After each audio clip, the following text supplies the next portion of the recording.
1, 2, 3, come on!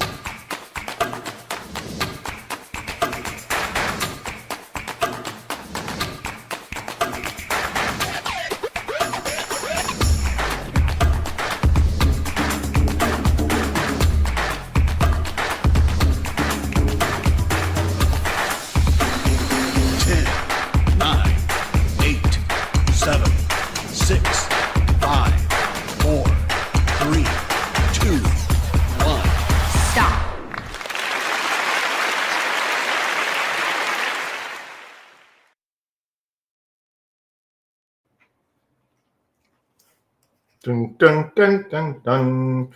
Hello, everybody. My name is Rodgon. I am an artist. I'm a designer. I am an illustrator, comic book artist, and everything in between. I do work for companies like Marvel and such. And today, I happen to be your next art instructor. So, hello, everybody. I see that people are coming in from all over the world. We have some people from South Africa. Hello, Martina. Hello from Romania. Alenka, how you doing? Kia, Blue Renity. Everybody, welcome. Thank you so much for joining my lesson today. Today, we are going to be doing something really fun. We are going to essentially do a little Q&A between everyone here. Everyone in this chat room, everybody in this class is going to get a chance to ask their questions, right? We're going to be talking about anatomy. Anatomy is one of those things that is so incredibly complex, but it doesn't have to be. Anatomy is one of those things that just comes easily to those that understand a couple key points, but what are those key points? And we are going to aim to make all your guys' questions a little bit easier to understand. Like, you're going to be a better artist by the end of today, okay? So, first of all, who am I, right? Well, I'm Rod. I teach people for free. I do lessons every single day on TikTok. I give lessons for free, but I also put together curriculums like the one you have access now to from 21 Draw. I put together themes that go and connect things one by one by one. So in this point, they asked me to take and tackle on anatomy. And I went on and I tackled the whole concept of anatomy for human structures and into an easy and digestible way of seeing things. That is probably going to be a little different than what you have ever had and studied, and it's going to be awesome. There's a QR code right there. You guys can check it out if you guys feel like. So I'm going to ask you guys, as I explain why you need to learn anatomy, as I ask this, I'm going to request that you all do a couple things for me. I want you to start asking questions in the chat. I want you to start asking things that are normally difficult for you to draw. The parts of the body that are normally very, very complicated, like the hands and the eyes and the noses and everything like that, doesn't have to be as complicated as we make it out to be. And I want to show you that as a visual live demonstration so that you can actually leave today feeling a little more proud that it's going to be easier than you think to learn all this stuff. Okay? So, but before we go into any sort of anatomy, we are going to have to learn the importance of one very basic concept. What is that concept, Rod? Well, the very basic concept that most people don't ever take the time to learn is the trick of drawing a circle.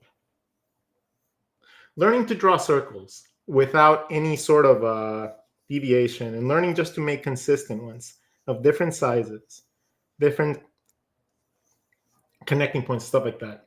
This is going to be the catalyst to you being able to draw difficult things. If you are trying to draw things like hands, you can draw hands from circles if you understand how the flow of your body parts work.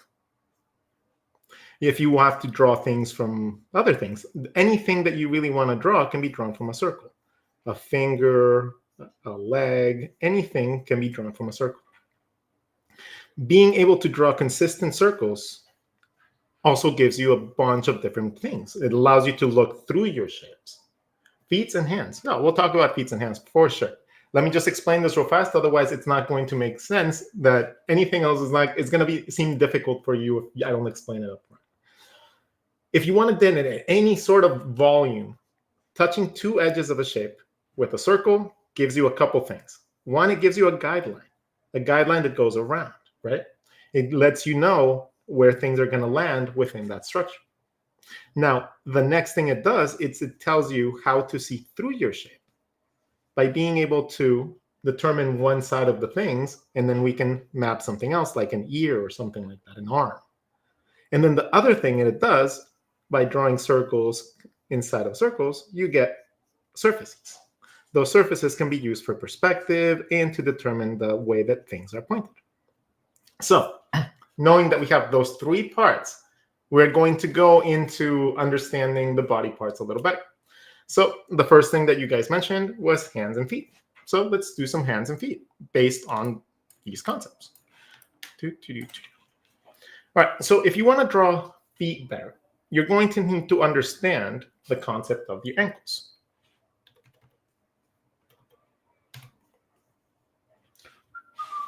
Change the color of the brush.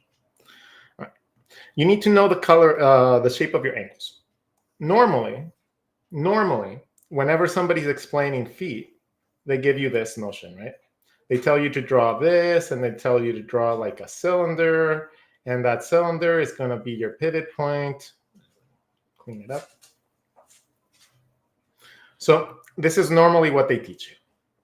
If somebody teaches you to draw like this, they're going to teach you the very basic motion of a foot, right? If you draw details around it, you're going to have yourself a foot. Now, that doesn't really teach you much, though. It doesn't really give you much enough understanding of what the actual shape does or all the little bumps and stuff like that that you need to learn to be able to draw a foot the way that we want to draw a foot. It's very easy to just set the direction of an item, but being able to draw them in a way that are appealing tends to be a little bit harder. Now, how do we use circles and basic shapes to be able to determine feet really easy? It's actually quite simple. If we draw a little cylinder that thins out, right? But instead of drawing a little ball at the end, instead of that, consider that this is the bottom of your feet now. If this is the bottom of your foot and you extend that circle forward, you have the bottom of your foot. If you can find the bottom of your foot, all you need to do is you need to connect it back to the main volume. By doing these little tiny shapes like this, you get a more idealistic semblance of a foot, and you don't have to really do much work. The cylinder is literally just the bone that goes down your foot, and it's going to essentially just simplify this whole concept a million times more. Drawing this, make it longer in the direction you want, and connect it back to the middle of the foot. This is going to give you two connecting points, one right here and one at your ankle. If you connect those two with a circle, well, now you have your actual ankle and how your ankle moves. Now, knowing that it's at an angle, whenever you move your foot, aka the bottom of your foot, you can actually move it with dynamic movement. So now you have an ability to move your basic feet a little bit easier. And all it takes is drawing a circle underneath. So that is a very easy way that you guys can learn to draw feet. And if you're going to apply this sort of stuff to hands, it's actually really simple too, because the hands and the feet are very similar. If you have a hand, most of the time the hand and the feet are very similar in nature. They only have two differences. The hand has a thumb, and it has really long fingers.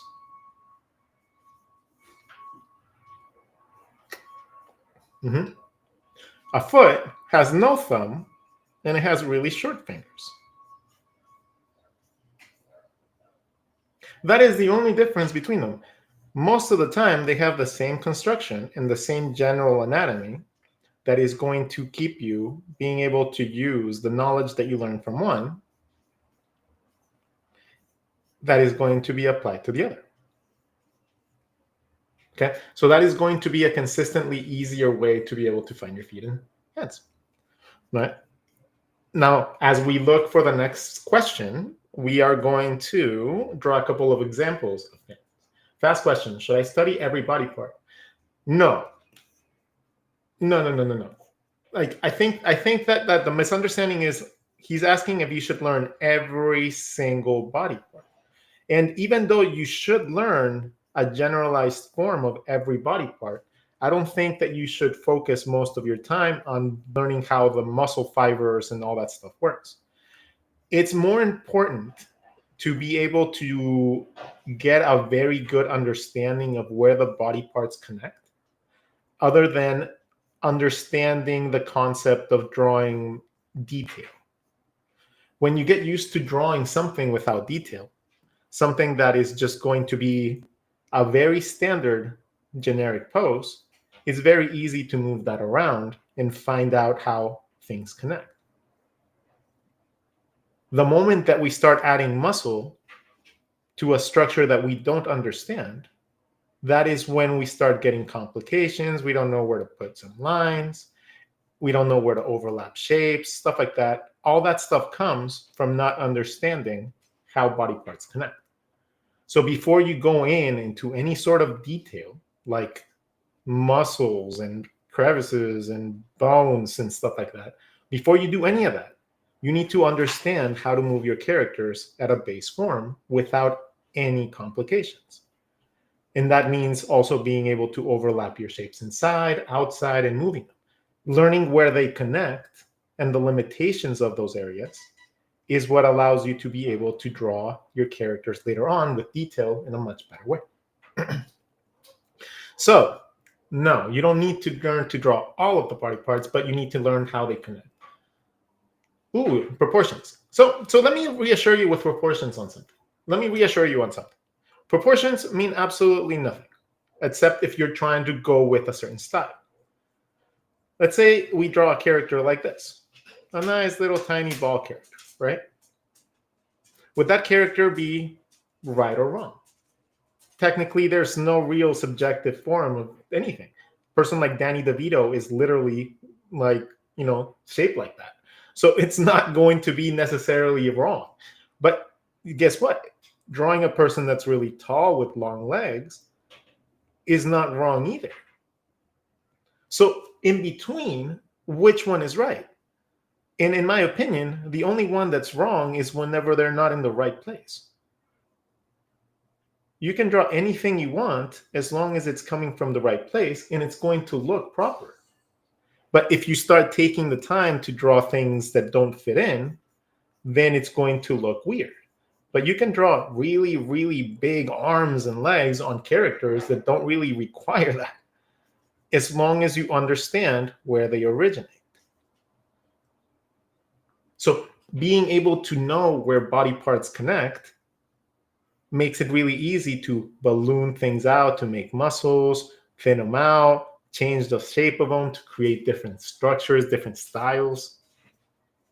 So that is very important. I don't know why I'm like zooming in so much.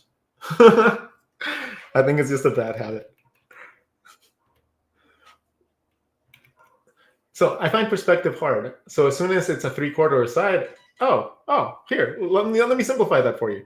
The course is going to bring this up a lot. And I came up with a really easy mapping method that you can use to be able to draw your heads in any direction you want. So let's say that you have any head. Let's just start off with a simple little boxy shape, okay? And we don't know where to put everything in here. So there's two ways that you can learn to understand it. One, learning the rule of thirds. By learning the rule of thirds, you'll understand that you have 3 major sections to your head, right? And you're going to have the midsection that's going to have your nose, your eyebrows, your cheekbones, and your ear. Your eye sockets contain your eye, and your nose canal is going to originate your nose. So being able to know all those mapping points by just splitting something into 3 is really cool. Halfway down this, you can draw your mouth. And the mouth will literally come from the connecting points from the edges of your nose. And guess what connects at the edge of your nose? Your eyebrows. So understanding how to find those mapping points is really interesting and really easy. So now let's move these lines. Instead of being right in the middle, I'm going to move them a little bit to the side. I'm going to divide this into 3 again. I'm going to find this little triangle right here. Boop, boop, boop, boop, boop. I'm going to follow the triangle up, the triangle down. That's going to give me the spacing for my eyebrows. It's going to give me my space for my nose. This is still going to be the spacing for my mouth, right? And the only thing that starts getting complicated is the little dents that happen at the side of the head. That just happens to be right where your eye is going to hit. That's where it goes in for your temple to your eye, and then it goes out for your cheekbone, out onto your chin. That's the only little thing that you need to worry about whenever you're getting closer to a 3/4 view. Okay, leave a little space on the side. You can even draw a little circle on the side if you want to generate the side of the head. And that is easy to move even more. So now let's move that shape all the way to the side. So now what's half of a triangle? Let's split this in 3. Half of a triangle is still a triangle, right? I can decide how to go down. That gives me my mouth space. If I go up, if I remember the other side, it's going to give me a little bit of spacing in between for my eyebrows. My eyebrow is going to go around. And my eyebrow is normally going to link up to the outside edge of my nose canal. So wherever the edge of the eyebrow hits, that's where you draw a circle that matches where the nose is going to hit. Boop. And about half the way here, you split it in 3/4 or a little bit at an angle. Don't do it completely flat. A little bit of an angle so that you have an easier transition into your jaw. So does that answer your question? Does that make it a little easier to understand? You'll be able to draw the side of the head and everything a lot easier if you just follow a little triangle. So set the line, draw a triangle, follow the triangle up and down, and then divide everything in 3. You're going to have access to your eyebrows, your nose canal, your mouth space, and your eyes. And it's going to be a lot easier for you to draw the side of the head once you understand that the side, wherever the eyebrow ends, is the beginning of the side of your head. So, next question. How do we draw the hips or lower torso? That is actually a really good question. A lot of people have a lot of hard issues with the torso. The torso is actually ridiculously easy to learn. And I'm going to show it to you in a very simple thing. Like everything that we have learned so far has been started from a circle or a basic shape, right? So let's start with this with basic shape. Now, let's begin with the circle. Okay, nice little circle. If I wanted to give this circle legs, let's say we have some legs over here. What are some common factors in legs that everybody has? Well, they have a side. Like they come and they have an edge. They connect to the edge of my body. So as long as I go on and I find an edge of a body, I'm going to have myself one part of the leg. Then it has an inside. And the inside tends to have all these squishy parts. Okay, so the inside is the part that has all the squishy parts. Okay, so by just doing that, I have access to drawing a little simplified leg. Outside, inside. Overlap for squishiness. Cool. I can do the same thing with arms. Outside, inside. Overlap a little bit for squishiness. Okay. Now, doing this simple exercise once is going to let you understand how the hip bone works. By doing this once and you connect these 2 shapes, that's your hip bone. That will eventually turn into you being able to learn to draw how to draw your legs. Learning how to control this little tiny butterfly or 2 little angled circles in space is going to allow you to draw your legs in any direction you want. Remember how we talked about learning to draw through your shapes in the beginning, how it's so important? So that is the reason why.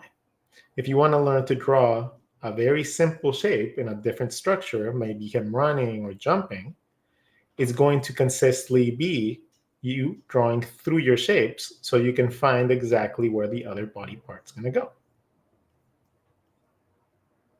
So that is why it's important to learn to draw through your shapes. Okay, so you can get all those cool poses that you want. One of my main challenges is drawing the torso foreshortened, hunched over, and turned. What? One of my stomach is torso foreshortened, hunched over, and turned. The thing is, you're not giving me directions of where you're hunching over. So let's just draw a person that has their head up here, right? Maybe they have their arms crossed over in front of them. And they're hunched over. So that means that they're sitting down. So their hips are going to be down here. Their rib cage is going to compress all this stuff and push all that stuff down. And then let's make them like sulking in a chair or something.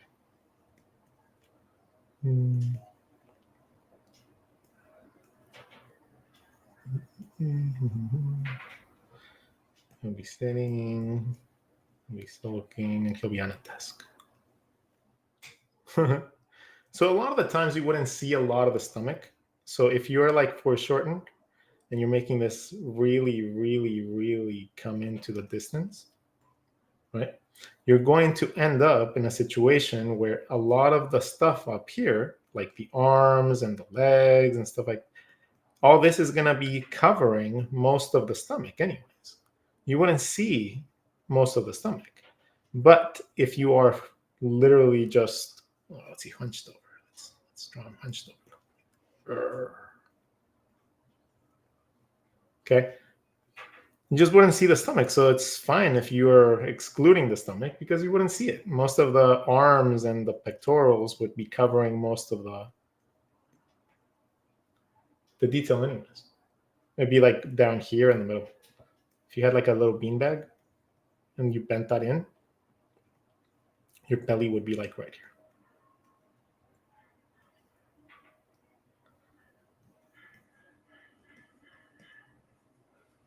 Okay.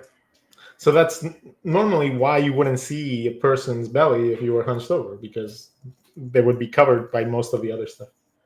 Next question. Oh, and if you guys are learning anything from here, make sure that you guys sign up to the 21 Draw Like course. This whole course is based on materials that I learned and I have developed specifically to learn the concepts of human anatomy. So if you are enjoying any of these little tips and tricks, you have a whole smorgasbord of them that you could learn from if you sign up. And by signing up, you guys also help me be able to make some moolah. All right, so next question. How can we draw clothes to characters? So drawing clothes on characters is going to be a concept called parallel volume. So being able to draw a simple leg and stuff should be easy now that we understand that we just find volume or a shape, we find the edge, and we bring it back in, right? We have now discovered a very simple way to be able to draw legs. If we overlap it, we get depth. Ta-da! Now the character is turning. Understanding that the connecting points here are your hip bones is another way to be able to understand depth. And now, if you learn to draw little circles inside of your shapes, you could draw things like clothes. It'll teach you the front of your clothing, the back of your clothing. But not just that. If you want to have something like pants or something, you take those circles, you just make them bigger according to whatever bagginess you want, and you connect them back to an origin point, and you have yourself clothes. You can bag really baggy clothes are going to overlap each other, right? When they overlap, you get to choose which one of those volume lines you make as creases. And that is how you do that. Whenever you learn to draw things like shapes, drawing things like hoodies and stuff like that, it's just a matter of learning how to draw through your shape so that you can draw clothing. If you want a hoodie that's even closer up, more covering, more mysterious, that's all you need. Learning to draw through your shapes is going to be consistently one of those things that make things like clothing really easy. Skirts are just circles going around, right? Setting motion, just make those circles go to one side or the other more.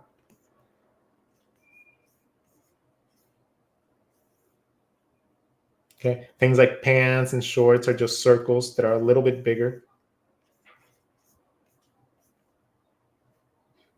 And being able to draw things like watches and stuff, it's just a matter of learning how to draw circles like cylinders. It's that easy. So, next question, please. Let's see, what do we have? So are you guys enjoying? Like, let me know, like, what part of your guys is like, why is it hard for you guys to learn perspective and all that stuff? How can I draw things in volume? Like, what is the secret to it? Learning to, okay, volume can come in a couple ways. So volume, let's talk about it. Okay, volume. So whenever you have something, I like to start with a circle, right? How can I make this circle have volume? What is volume? Volume is the act of making something look like it has depth. Now, that a lot of the times is mistaken for somebody having to draw shadows, right? Oh, how do you draw depth? Oh, well, obviously you draw shadows. Shadows are the thing that give depth. Yeah, that's one way to give depth, but it's not the most ideal way to think about it whenever you're drawing. Whenever you're drawing, lighting should be one of the last steps that you think about. It's honestly one of those last things that just make things look really pretty. But if you're learning to draw and you want to be conceptual with your artwork, you can't really consider that as part of your like generation of depth. So what's next? Another way that you can generate depth is by drawing circles. If you draw a circle inside of a circle, depending on the width of the circle, you're going to have depth. You're going to have form. You're going to have the ability to draw a surface. You're going to have the ability to change surface levels and different angles by just literally drawing that circle in different angles. Right? Being able to draw a simple circle and generate a lot of perspective is really, really cool. So that also gives you another cool trick, though. Drawing through your shape gives you access to drawing the front and the back of your shape. So if you understand that something's supposed to be here and it has to be paralleled on the other side, you can do that really easy by just connecting a line through a circle, right? So being able to do that is really cool. Those are called digons. A digon is literally just a circle dividing another circle in half. So being able to draw volume is more importantly done like this because you can generate grids really easy. And those grids allow you to have little checkerboard patterns that you could eventually use to be able to draw things on them, make things come out of those things. It could be, like, it's like a builder's dream once you understand, once you see enough segments that you can make anything come out of them. So essentially you're turning into a world builder, but you're starting with simple shapes at first because that's what your brain needs to process first before you can go on to more complicated things like legs and feet and stuff like that, because those require a little bit more of an understanding of the way that the lines work, the way that muscles overlap and stuff like that. So that's why it's important to understand this and worry about the volume for clothing and all that stuff. Okay, so that is essentially volume. By being able to give something volume, let's say like you're drawing faces and stuff like that, if you want to give anything volume, you just draw little circles inside. This is going to give you a guideline that goes around your shape. Let's say you have your ear here, your other ear would be over here, right? But this is round. So as you go and draw all your features, it just lines them up nicely. But if you draw just a straight line, it might give you like a very slight curvature or not the curvature needed to be able to generate the detail you need. So that is essentially why you spend your time drawing circles and learning how to connect them. so that eventually all that stuff turns into being able to draw things like legs and feet and generally any direction you feel.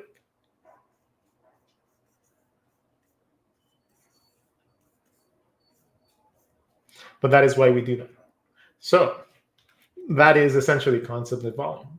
Nose in relation to the rest of the face. So within the course, I will teach you the concept of the triangle method.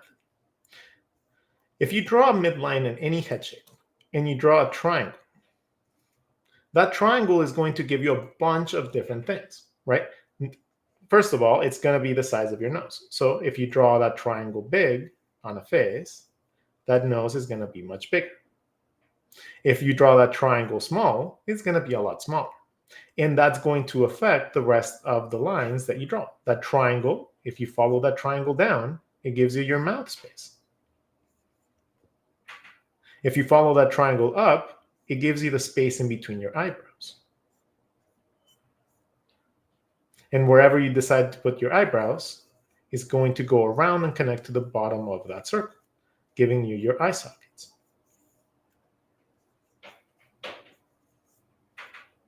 By knowing all those mapping features, it becomes really easy to draw characters of all sorts of styles. You don't have to draw a certain way, a different design. You don't have to draw differently with your line work or anything. And you can generate an infinite amount of characters. So it's really, really fun to know that just drawing a little triangle in the middle of a nose, in the middle of the face, and you can determine the direction of the nose by drawing a dot and connecting it like a pyramid. By knowing all those mapping points from the get-go, it makes it really easy to draw the parts where they have to be, as opposed to guessing where they're supposed to go.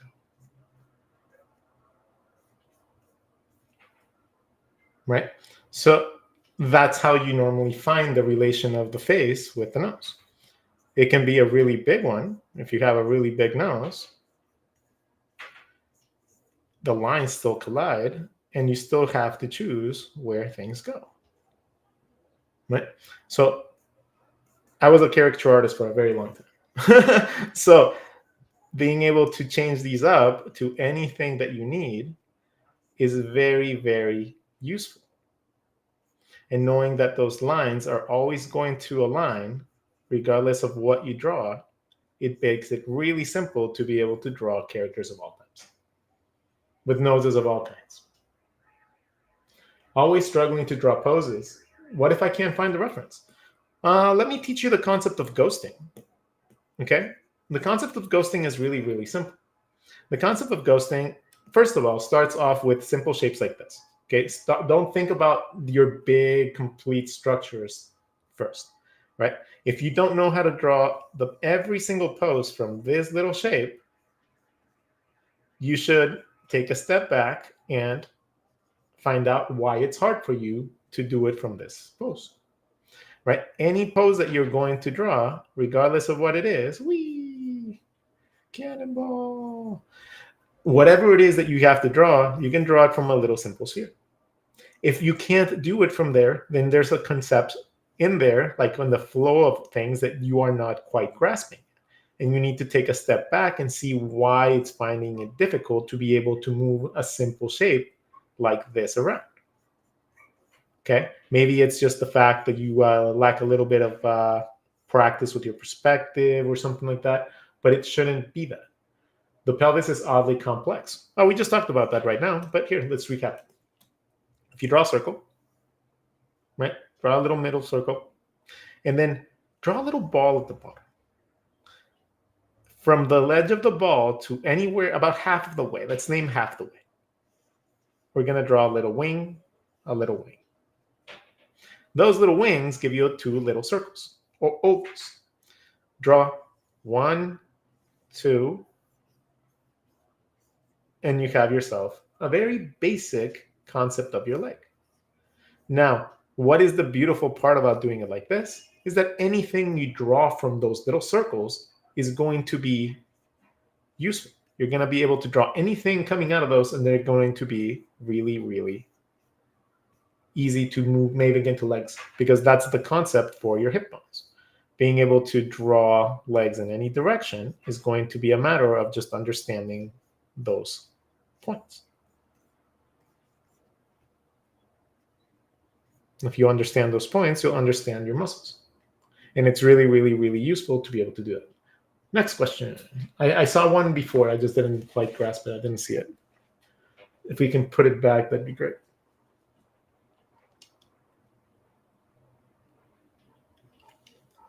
How to rotate the neck on the torso. Oh, I'm going to teach you the concept of the compass.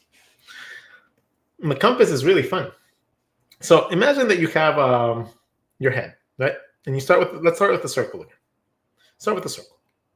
If we start with the circle and we just make a little cylinder coming up,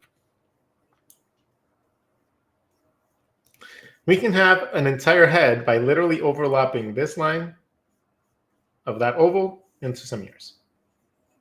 So let's say that we have now the ability to draw a face really, really easy. Okay? Now we have the ability to draw a face from a triangle. We talked about it already. We follow those lines around. We have ourselves a basic head from a cylinder.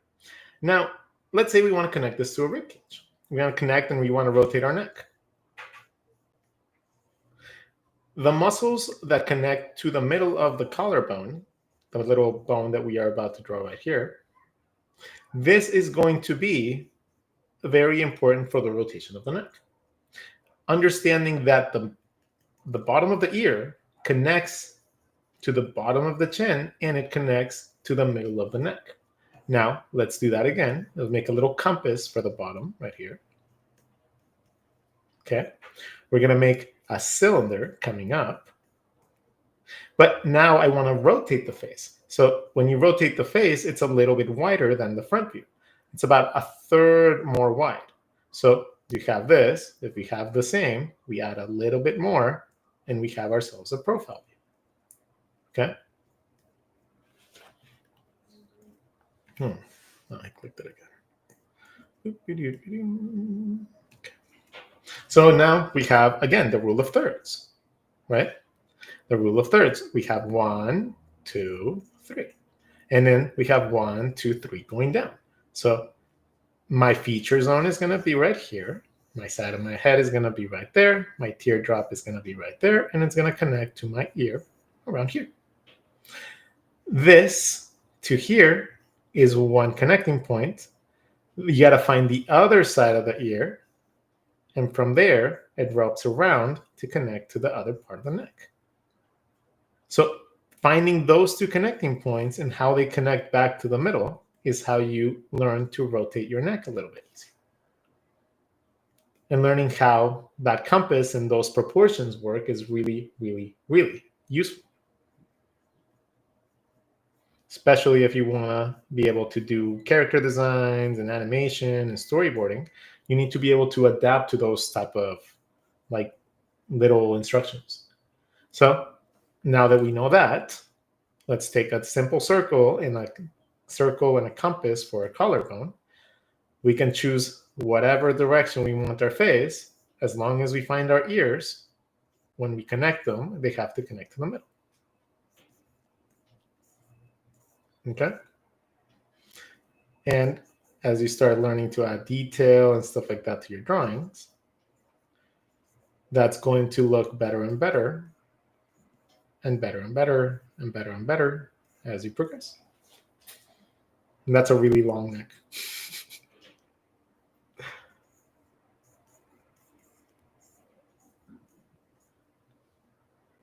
So does that make sure? Can we work more on the... too easy. The thing is, it's easy when somebody explains it in a way that makes sense. Right? It's not really easy when people don't take the time to explain the structures and why it's difficult. So let's go on to the next question. Hello from Panama. May I ask how to draw your fingernails? Okay, so you're going to get your mind blown. Do you have a hand? So this is going to be a lot of just like literally just thinking subjectively. Okay. If you have a hand, you can put your hand on the tablet or the paper and literally observe it. You don't need a reference for things like hands or ears. You can just draw yourself. So if you have a question as to how to draw something that is easily accessible to you right away, you might get that same answer from a lot of people. Mostly because we have to learn to find simple solutions, especially if it's something that exists and it's something accessible to us really easy. Now, learning how to draw things like stylized nails, that's another concept. Like that's where you have to do a little research. You have to see where things extend, where things limit, where they overlap. And then you'll be able to learn to do things like claws and be able to do things like later on, like animal feet. Because it's the same concept. All right, next question. But yeah, most of the fingernails are like this. They're more like that shape than any other shape. It's kind of like a little candy drop. How about muscles? Well, muscles are going to come once you understand the basic structure of things, right? Let's say I have a basic character, and now I'm ready to give them muscles, and I'm ready to put things on them and do things, right? I have the pose exactly how I want the pose, right? No, I don't want any deviation from this pose. I like the way that generic shapes look. I like the way that the positioning looks. All I need to do is now add detail to this. Now, this is when you're going to have to learn where bones that stick out and bones that are guides for other things. For example, the collarbone is the guide for your shoulders, and it's also the guide for your pectoral muscles. Okay. Now, your hip bones, once you find your hip bones, you're going to have access to ballooning anything in between here to generate style and form. If you decide that you want to give it a really big calves, great. If you want to not give them big calves, you don't have to. You don't have to do, as long as you stay within the structure, you're going to have access to being able to draw things cool. Again, when it comes down to your muscles, they're not going to extend beyond what you already drew. What you're drawing is just detail inside of that stuff, right? So you're going to have to learn to stay within the confinements of what you already drew. If you think that you have to add more, then you didn't draw a proper enough bottom structure. You don't give yourself enough guidelines. If you're still guessing where things are supposed to go, you're not giving yourself enough guidelines. So if you are doing that and you're constantly having to like restructure and redraw things, it's going to be mostly because you don't really think about the structure before you go into detail. But adding muscles and stuff like that is going to come more from just understanding how a body structure works and the variations associated with it. Simple character, no muscles. Learning how little overlapping shapes happen within the muscle structures and ballooning that to whatever unrealistic proportions we want to create is going to be how we generate the illusion of muscles. Okay? Once you learn how things overlap well, it's easy to just add in detail. But it's really difficult when you don't know how to move things around. Is there a simple technique for the abdomen? Yeah, there's actually a couple. I'll teach you guys the beanbag technique. Okay? The beanbag technique is going to be one of the easiest ones to use. And it's going to be one of the easiest, most consistent ones to be able to use and learn with. Mostly because it's two circles. If you learn to draw two circles that overlap each other, you have access to learning to draw these little overlappy shapes, right? We talked about the hip bones, right? The hip bones was a circle and then two angly circles at the bottom. So if we draw that at the bottom of this little beanbag shape, we have access to legs. Cool. So now that we have legs, we have these little magic holes. Now I can move the legs in any direction I want as long as I know how to overlap shapes enough. If I know how to overlap shapes over each other, I can generate forced perspective. That's kind of cool. So learning how to draw the abdomen in general is understanding the rib cage, how it comes in, and overlaps in your inside of your hip bones, aka that little circle you drew, just follow that in and you have yourself your ab cell. And you can draw here like fatty tissue, like, like love handles and stuff like that as well. Inside of your hips, middle of your rib cage. It's going to give you your abs. Okay. Inside of your hips, little divot in the rib cage. So that is the easiest way to do it. Learning how to draw an abdomen, 2 circles, circle, circle, circle, and then this little interaction, you can call that wherever the rib cage hits. So by doing that, you have the ability to draw a simple character with your simple abdomen. And later on, you can make variations of that with like 6 packs and stuff like that.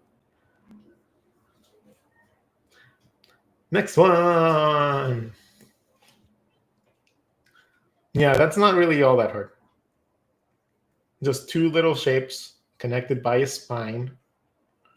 Gives you your head, gives you your hip bones, and it gives you your armholes.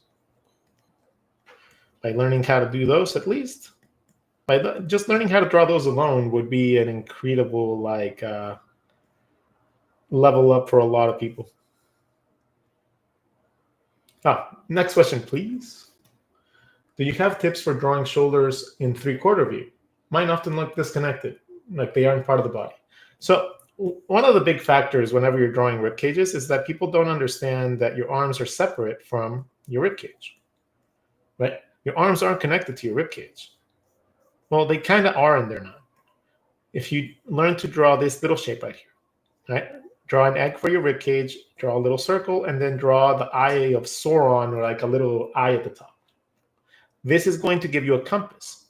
The front is going to be your muscles, like the bone structure that is going to be your collarbone, right? That line in the front represents this. This is going to lead you out to where your shoulders go, right? But this doesn't lead to the bone. This leads to the outside of your arm. So if that's the outside of your arm, you need volume inside, right? So you draw volume inside and you go inside. The inside, we draw the inside second because a lot of overlappy parts happen in the inside. So that's why we always draw that after. We draw the outside because the outside doesn't have anything going out for it. Like you find that as a silhouette almost. And then you bring it inside for volume because all your muscles and your arms and everything overlap, right? So now understanding how to draw this, but we're going to draw one side bigger, one side smaller. Draw the head like a cylinder from there. And then you're going to know exactly where your outside of your arm is. But now you have to draw the muscles coming forward.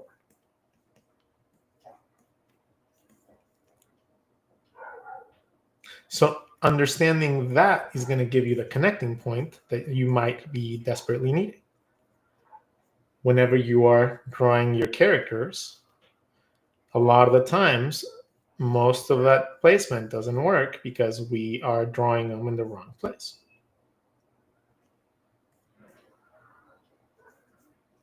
And that's going to help you fix that. Next question, please. How to draw the hair in a way that is natural and has movement? Well, the hair is very interesting. The hair, you need to understand where the hairline goes, right? We talked about the rule of 3. So let's talk about the rule of 3 in the hairline. If we divide our heads into 3, 1, 2, 3. This section is going to have my nose, my eyes, my eyebrows, my cheekbones, my ears. This section, number 1, is going to have my forehead and my hairline. If we divide that section in half and we bring it back to where our ear is, we have our hairline.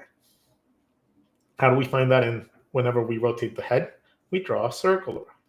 This becomes a circle. Kind of like if you're drawing a hat. Okay? So if you want to draw the hairline in different directions, different positions, you need to find it like that. Now, drawing things with volume and making them flow like they're like going in the wind. It's all about setting the direction of the wind and then letting little curvy lines flow in that direction, but not evenly. And then allowing unevenness to happen. It's chaos. Whenever wind is hitting, it's chaos in your hair. There's no single line that is going to be completely unbothered by it. So you'd have a lot more loose hairs than normal, and you'd have probably like some loose hairs flying off of, like if it was grass, right? It'd kind of be like if grass is still, but if grass is getting blown by the wind, you have grass that's going that way. If the wind is harder, and then you'd probably have some grass flying off, right? So the lines progressively get more swung in that direction if the wind is hitting in that direction. And that's the same thing that happens with hair. Any tips on hair, male and female styles? I'm currently loving your academy lessons. Hey, thank you, man. So female style of hair, a lot of the times you can get away with drawing short hair first. So draw really short hair, right? Like imagine that you're drawing like a bob cut and then add the length of the hair after. Most of the time, the issue that most people have whenever they're drawing hair is that they make this way too big. They go ahead and then they draw their character and then they draw gigantic poofs at the top of their head. And that's not necessarily bad if you're going for a stylized look, right? If that's the style you're going for, that's perfect, you know? But if you're trying to get something a little bit more like subjectively realistic, you don't want it to go too far up.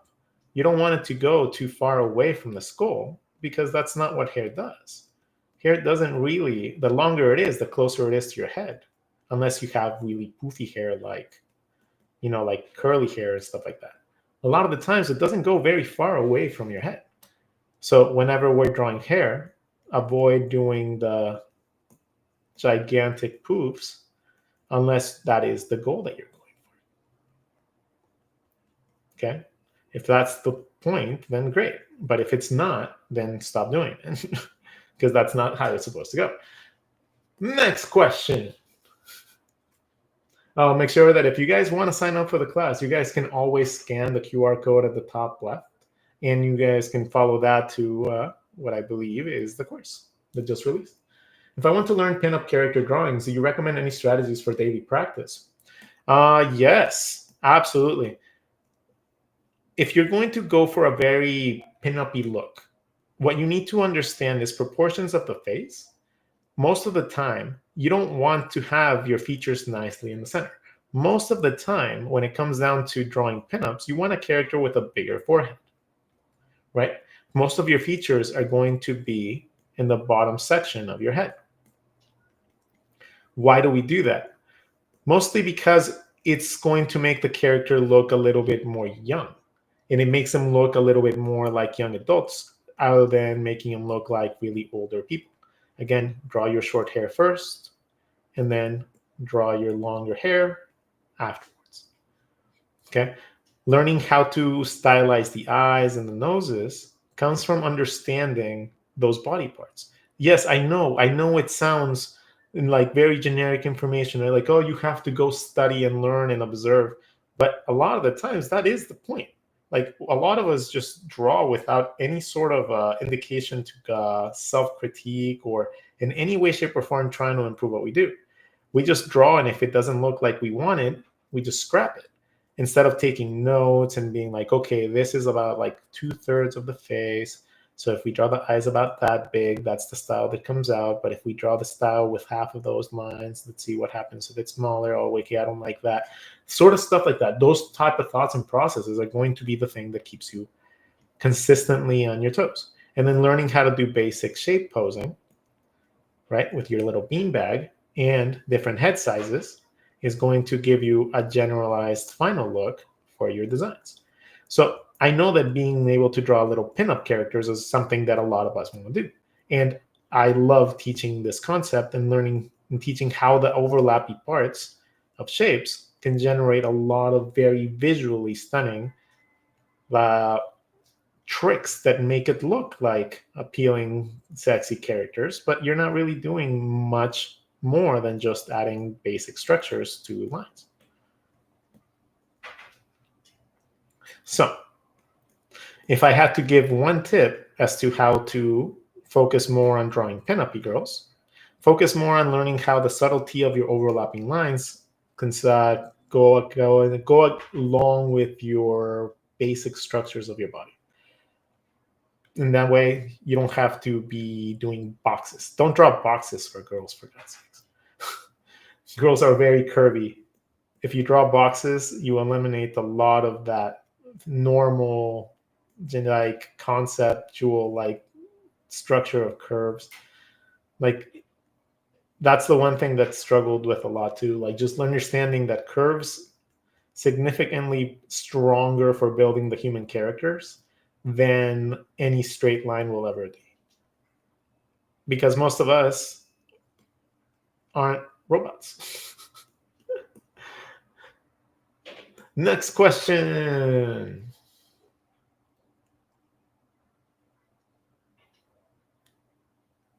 How to draw baby faces. Cool. So you know how we talked about this little triangle thing, right? Well, let's set the triangle at the bottom side of a face. Just on the bottom side. Not in the middle, on the bottom side. We're going to draw our same guidelines. That just means that we have a little bit of room left over for our chin. So that means that we're going to have a little nose, really big eyes, right? And our cheeks are going to be pretty large because they're going to consist most of the rest of the face. Being able to draw babies, it's just about learning how the proportions affect that.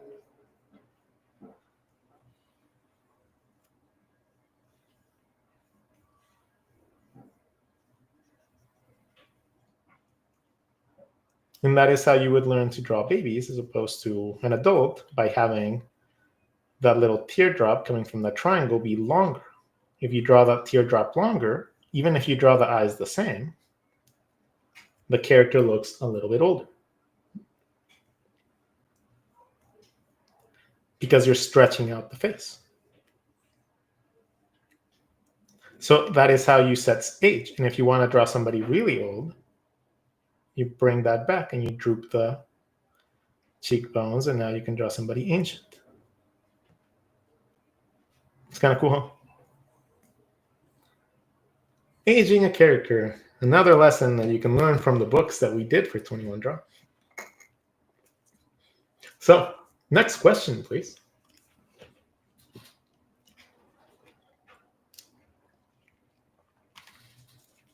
Rodgon is truth. Yes, indeed, I am truth. How to draw breasts. Okay. So, breasts or boobs tend to be a very interesting topic to teach because most people do it wrong. So, let's draw a simple circle, right? And we learn how to draw hip bones by drawing two circles inside of a circle, right? We learned that. We also learned how to draw the collarbone. We draw a circle in the top, and we drew a little cylinder for that. Cool. So now we have a basic human structure. Boom, boom. This is the outside of my arms. This is going to lead out. Now I want to give this boobs. What I want to do is I want to understand where the muscles connect, right? And a normal human, and like a normal, like any human structure, you're going to have your pectoral muscles go roughly from the edge of your collarbone down to the middle of your leg, of your body. This is going to be the connecting point. It gets interrupted by your shoulder that interacts right there, right? That is the very basic interaction with your muscles that happen. That happens in men and women. Your breast happens to come out of your armpit, and it goes around this area. So that is how you draw breasts. They connect here, and then you have whatever volume you have here. So if you have characters that have smaller breasts, characters that have bigger breasts. Okay? drooping, sagging, any of that happens. So now,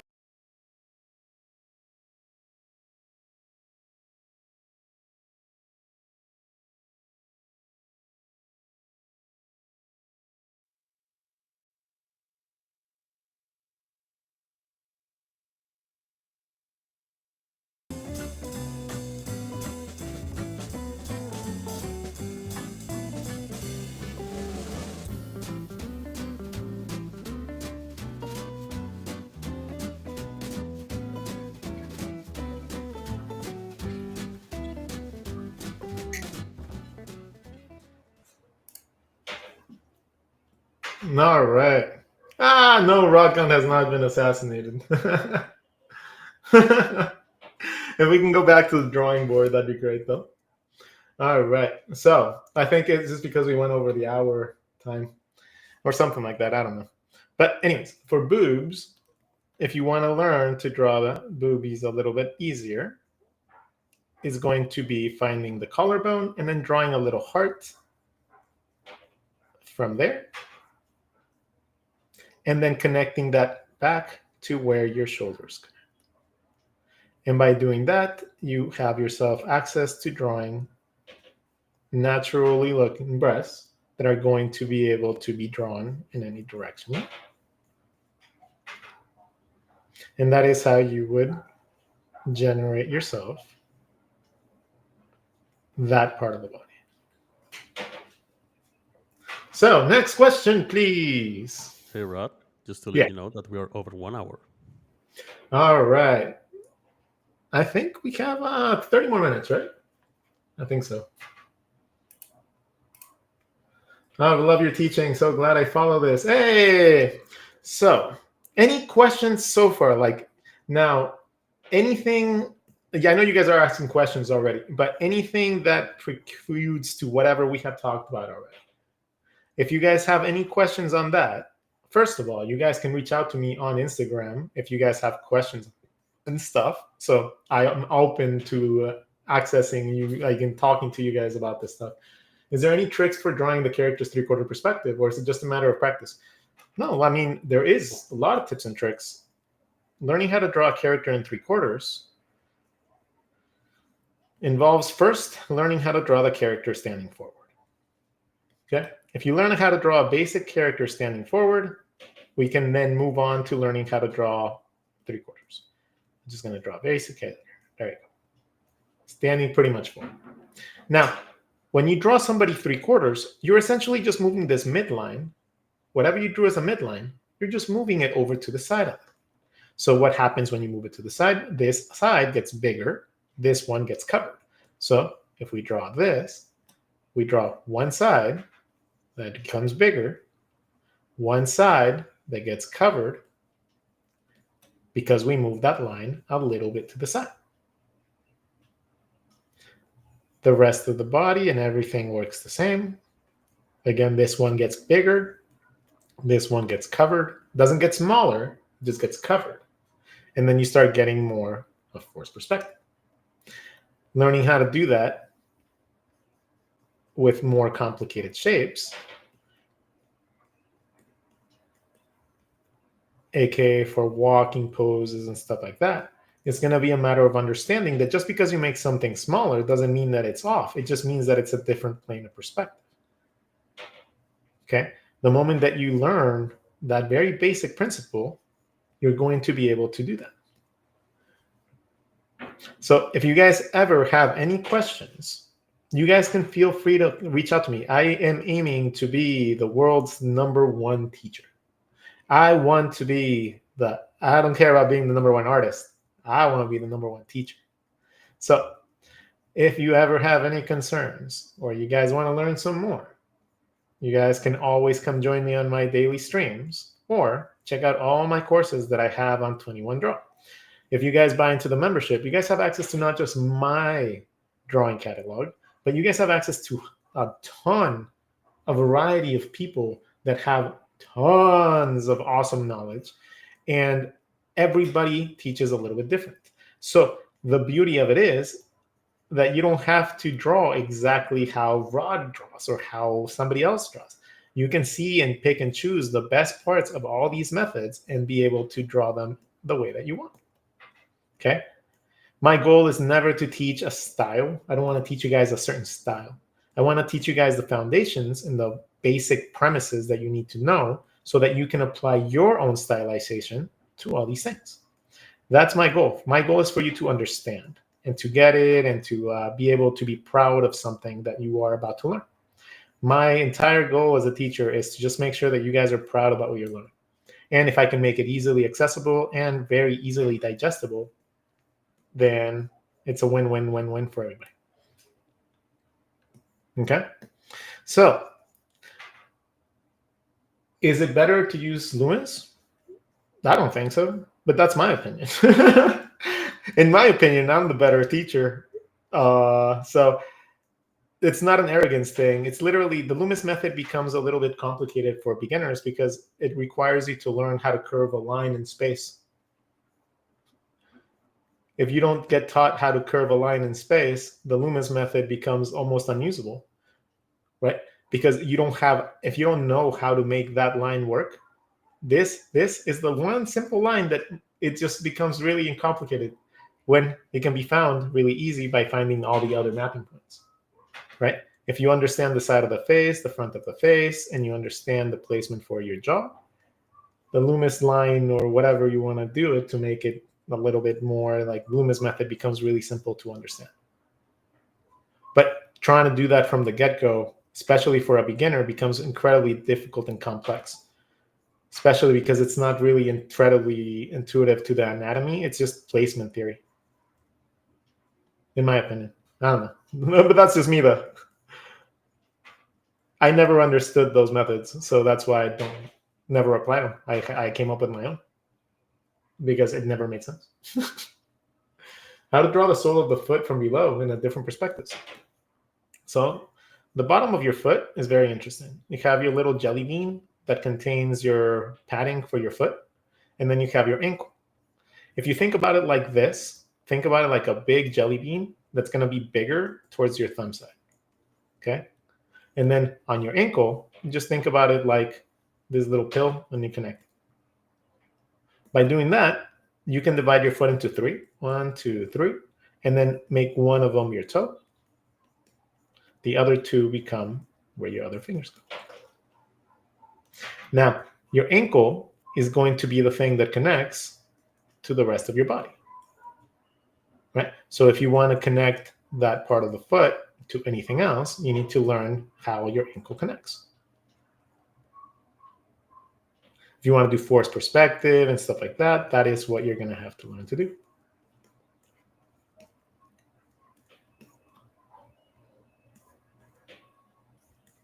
And again, you can't have forced perspective if you're not covering things up with other things. Like that's a basic principle that a lot of people forget. Like you can't have forced perspective if you're not having anything covered. You need to be able to block something off in order to get and generate that illusion of forced perspective. So that is how you draw the sole of the foot. Divide that into 3, and then you have yourself all the indicators for the sole of your foot. Any other questions? And I do believe we are running pretty close to our time.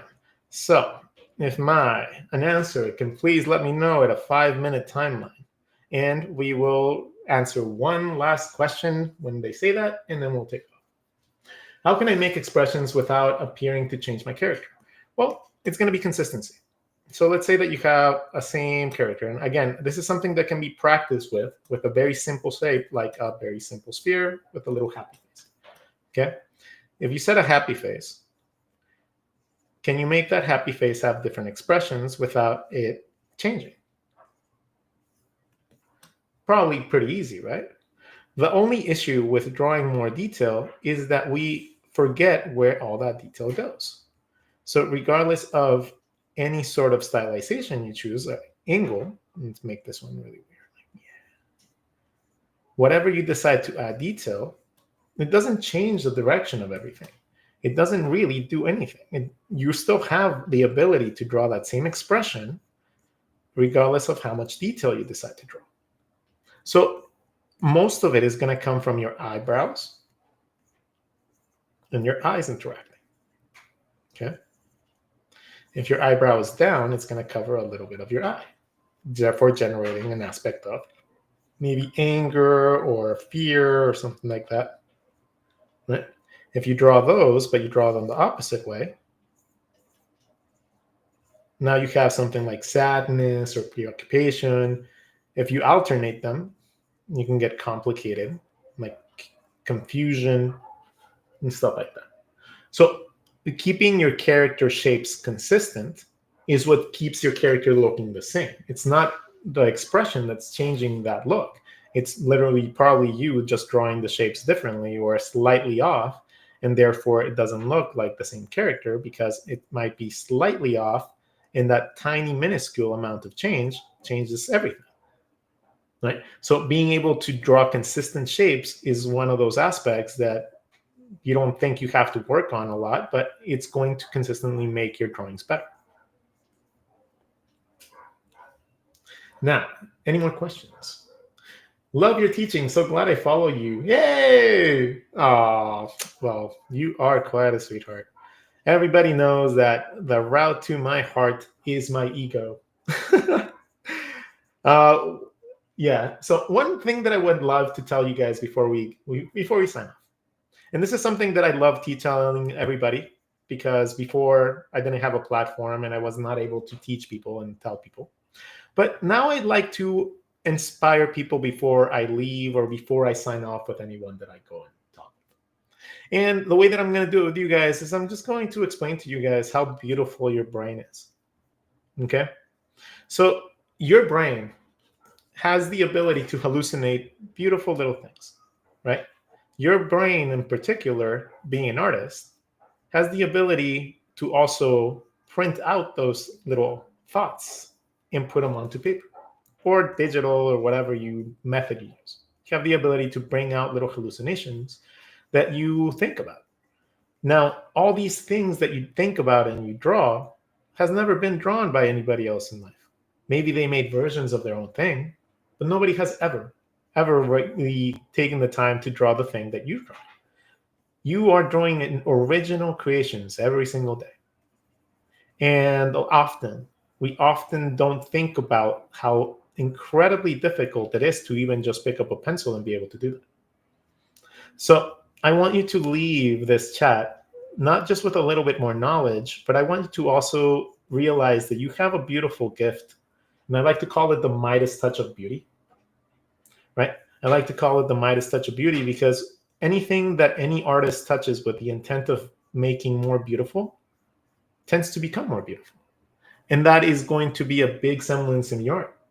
If you take the time to be proud of what you're doing and you take the time to put effort and, like actual education and time into what you're doing, you're going to learn how to draw really good, and you'll be able to use those little hallucinations you have in a much, much stronger and much more visually appealing way.